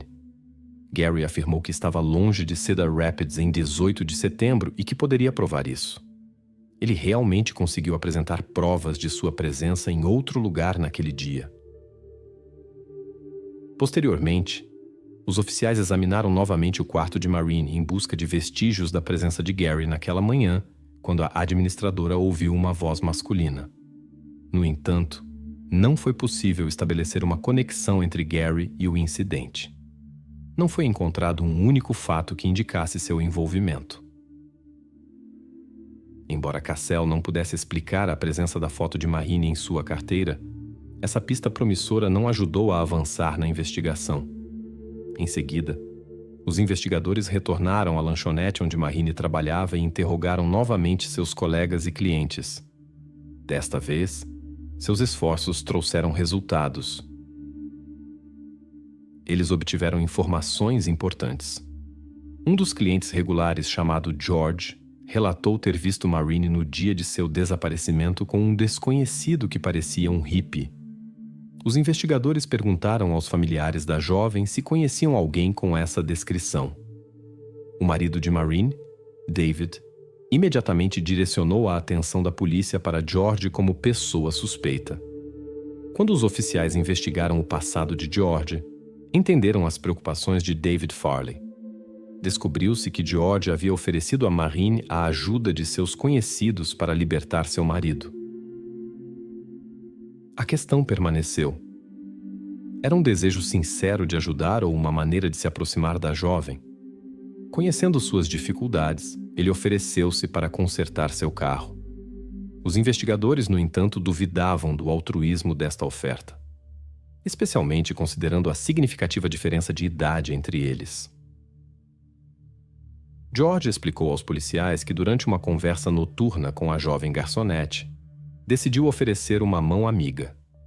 Segundo suas palavras, ele foi tocado pelos problemas da jovem que se encontrava em uma situação difícil de vida. Os investigadores duvidaram de sua história e perguntaram sobre seu paradeiro no momento do desaparecimento de Maureen. Ele disse que estava no trabalho. A verificação confirmou.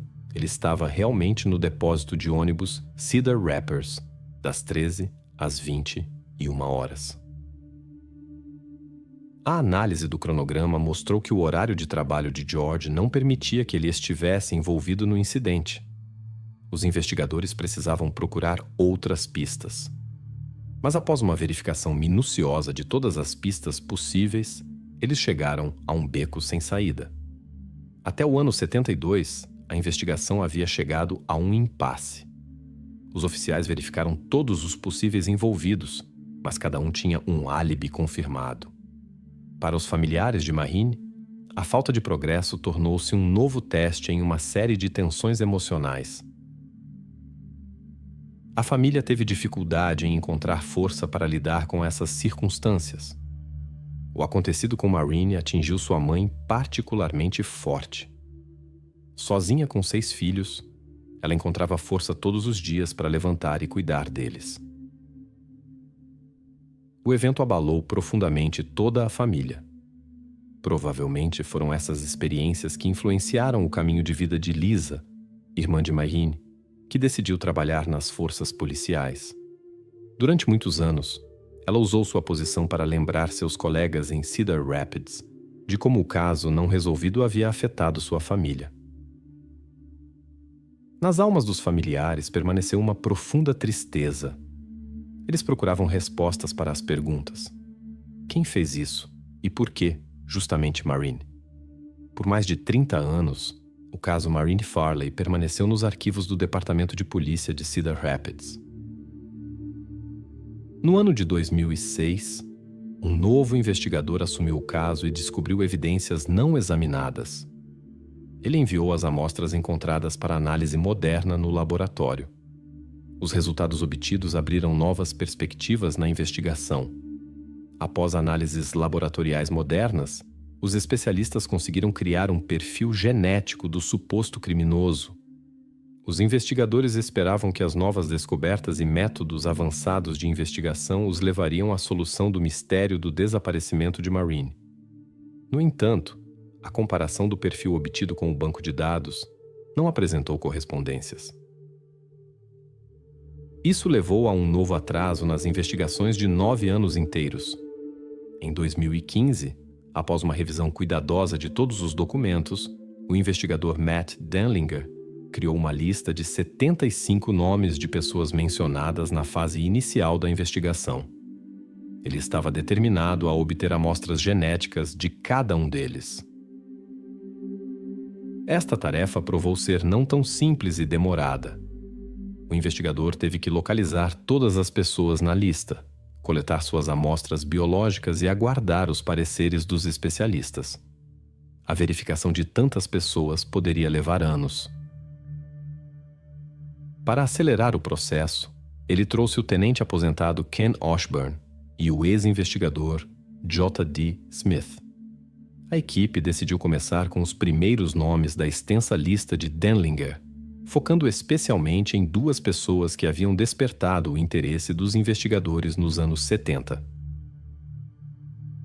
Eles conseguiram encontrar Bob Moore e coletar a amostra necessária.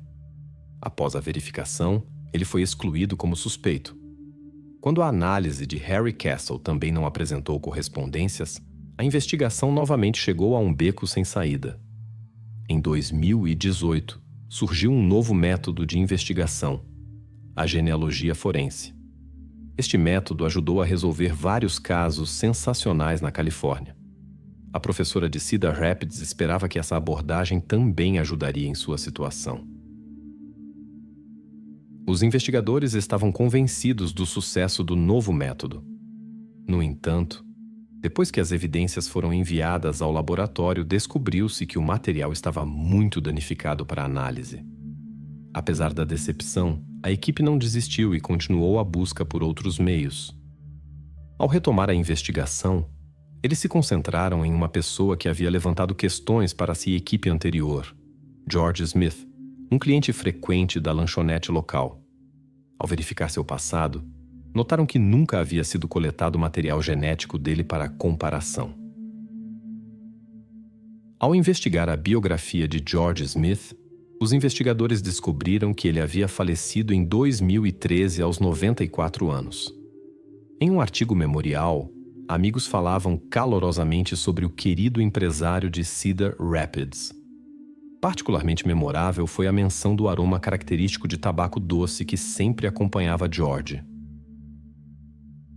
Essas palavras e a foto do idoso Smith chamaram a atenção do investigador, J.D. Smith. Ele se lembrou de um detalhe importante. O zelador do dormitório havia mencionado o cheiro adocicado de charutos perto do quarto de Maureen no dia de seu desaparecimento. Naquele momento, o investigador percebeu. Era exatamente este homem que estava lá naquele dia.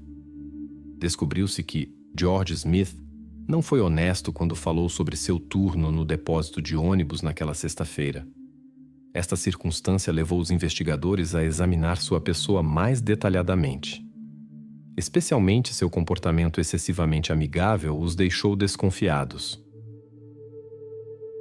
Os policiais dos anos 70 já o encaravam com desconfiança naquela época.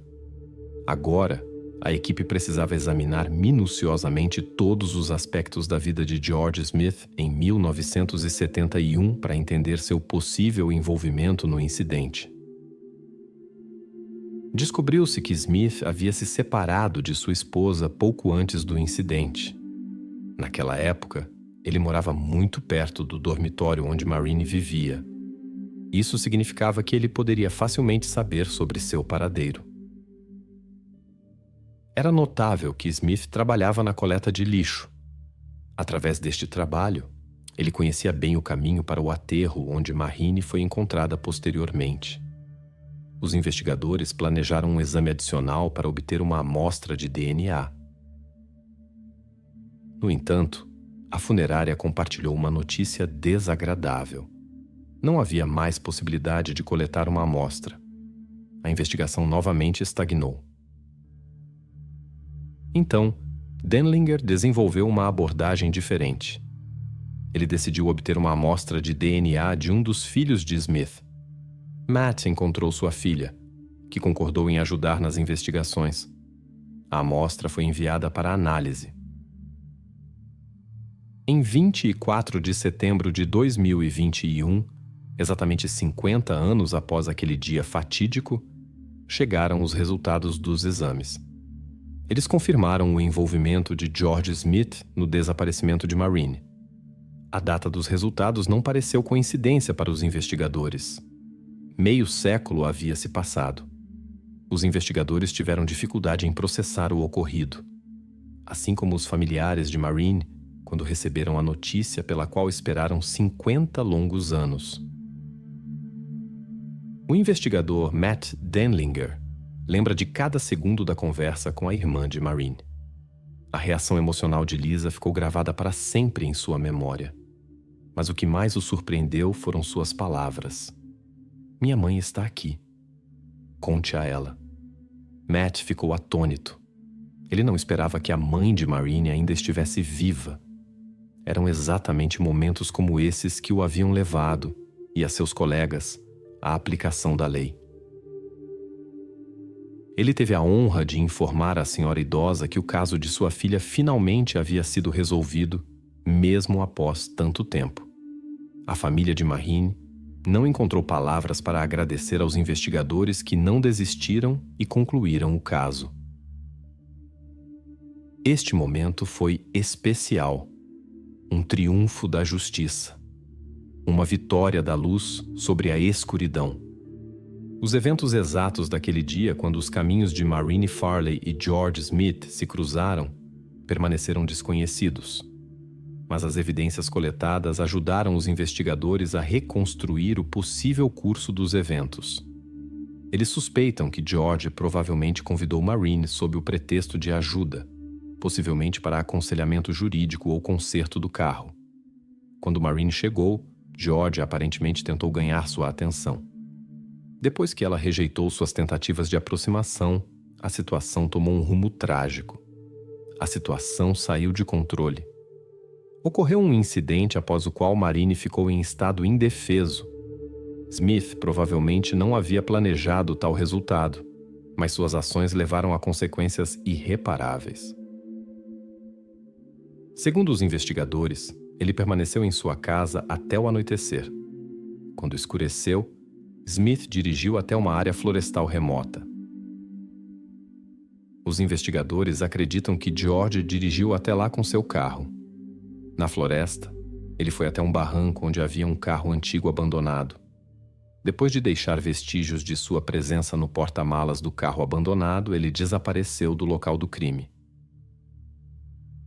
Embora os familiares de Maureen estivessem gratos pelas respostas recebidas, a conclusão da investigação mexeu com sentimentos antigos que eles tentaram esquecer por anos. Infelizmente, nem todos os familiares viveram para ver este momento. Os 2 irmãos de Maureen e seu pai nunca souberam toda essa verdade sobre o ocorrido. Os investigadores esperam que a resolução deste caso antigo carregue uma mensagem importante. As famílias das vítimas não devem perder a esperança, e os criminosos devem lembrar: a lei não esquece.